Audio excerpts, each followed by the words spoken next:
Hello friends, வணக்கம் and welcome back to critics மோனி. இன்னைக்கு நம்ம எந்த மூவியோட ரிவ்யூ பார்க்க போறோம்னு கேட்டீங்கன்னா, சுமோ 2025ல தமிழ்ல ரிலீஸ் ஆயிருக்க காமெடி டிராமா மூவி.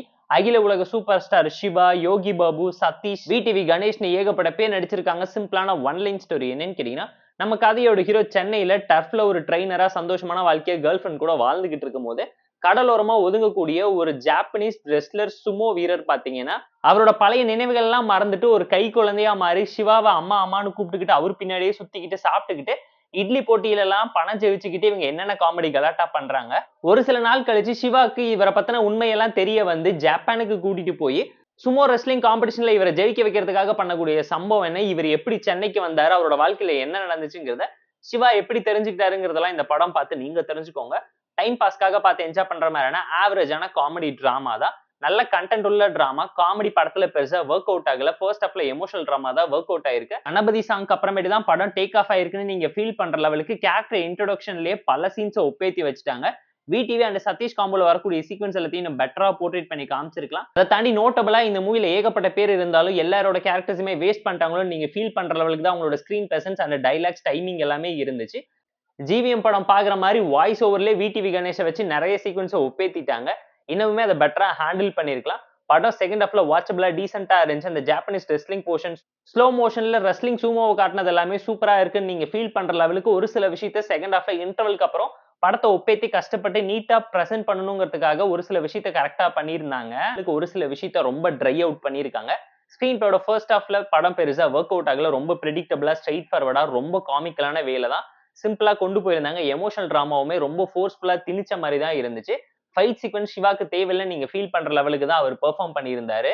சிவாஜி இந்த வேலை எல்லாத்தையும் விட்டுட்டு நீ பேசாம லண்டனுக்கே போயிருங்கிற மாதிரி தான். சிவாவை பார்த்து நீங்க இந்த ஆக்டிங்ல காமெடினா மட்டுமே ஷைன் ஆனீங்கன்னா உங்களுக்கு பிரைட் ஃபியூச்சர் இருக்குன்னு நீங்க சொல்ற லெவலுக்கு பெர்ஃபார்மரா அவர் பயங்கரமா எஃபோர்ட் போட்டு நடிச்சாலும் எதுவுமே பெருசா ஒர்க் அவுட் ஆகலையோன்னு நீங்க ஃபீல் பண்ற லெவலுக்கு தான் அவரோட பெர்ஃபார்மன்ஸ் இருந்துச்சு. படம் பயங்கர ஸ்லோவா இருந்துச்சு. ஃபர்ஸ்ட் ஹாஃப் பயங்கரமா செல்ஃப் எடுக்கல. நிறைய விஷயம் ரொம்ப பிரெடிக்டபிளா இருந்துச்சு. இவங்க பண்ண நினைச்ச விஷயத்தை இன்னும் பெட்டராவும் என்டர்டெய்னிங்காவும் என்கேஜிங்காவும் பண்ணியிருந்தாலே நல்ல ஒரு அவுட்புட் கிடைச்சிருக்கும்னு ஃபீல் பண்ற லெவலுக்கு தான் படத்தை ஒப்பேத்தி 2 மணி நேரத்துக்கே ஜவ்வா இழுத்திருக்காங்க. படத்தை ஒட்டு மொத்தமா வெட்டி போட்டு வச்சா 1 மணி நேரம் தான் தேருன்னு ஃபீல் பண்ற லெவலுக்கு தான் கண்டென்ட்டுமே இருந்துச்சு. ஏன்னா படத்துல சொல்லிக்கிற மாதிரி பெரிய சீக்வன்ஸ் எதுவுமே ஒர்க் அவுட் ஆகல. ஸ்போர்ட்ஸ் டிராமா மோடே பாத்தீங்கன்னா பயங்கர பிரெடிக்டபிளான கமர்ஷியலான ஓல்டு ஸ்கூல் டெம்ப்ளேட்டட் ஃபார்முலா தான். அதே டெம்ப்ளேட் தான் இங்க ரீக்ரியேட் பண்ணி அந்த ஜாப்பனீஸ் சூமோ ரெஸ்லிங்கிற கான்செப்டை மட்டும் தான் புதுசா இன்வால்வ் பண்ணி வச்சிருக்காங்களே தவிர வேற ஒண்ணுமே பெருசா இல்லைங்கிறது இந்த படம் பார்க்கும் உங்களால தெரிஞ்சுக்க முடியுங்க.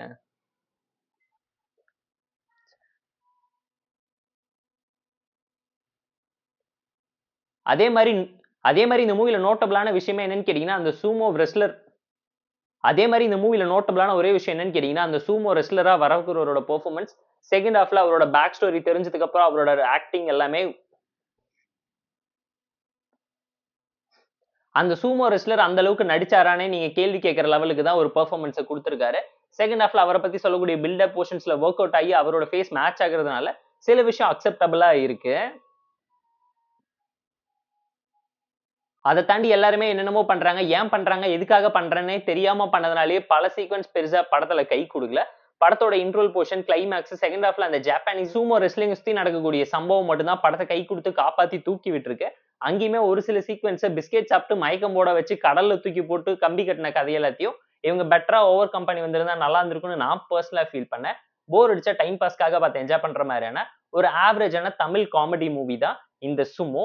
இந்த மூவிக்கு நம்ம தரக்கூடிய ரேட்டிங் எவ்வளோன்னு கேட்டீங்கன்னா 5.6 அவுட் ஆஃப் 10.